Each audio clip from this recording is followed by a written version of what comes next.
5 linggo bago ang Hatol ng Bayan 2025, puspusa na ang pag-ikot ng alyansa para sa bagong Pilipinas, senatorial candidates sa iba't ibang panig ng Pilipinas. Ayon kay Pangulong Ferdinand R. Marcos Jr., sila ang dapat suportahan ng ating mga kababayan dahil sa kanilang malawak na karanasan at malalim na kaalaman.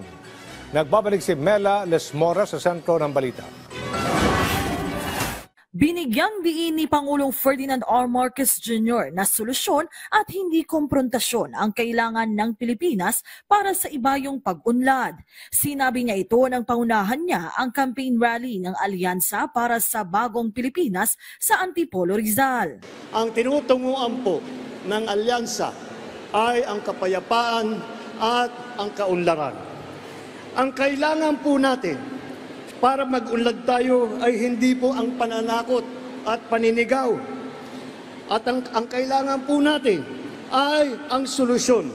Hindi ang mga maiinit at nanghang na mga salita na wala namang kinalaman sa problema, wala namang kabuluhan sa buhay ng ating mga kababayan. Sa programa, buong pagmamalaking ikinampanya ng Presidente ang 11 senatorial candidates ng administrasyon. Kabilang na riyan sina Makati City Mayor Abby Binay, dating Interior Secretary Benher Abalos, Congressman Erwin Tulfo at Camille Villar, mga senador na sina Bong Revilla, Francis Tolentino, Pia Cayetano, Lito Lapid at mga dating senador Tito Soto, Panfilo Lacson at Manny Pacquiao, bagamat hindi nakadalo ng personal si Pacquiao. Napakadali pa para sa akin na mangampanya para sa ating mga kandidato dahil kilalang-kilala naman kung kikilatisin po natin, isa-isa yan.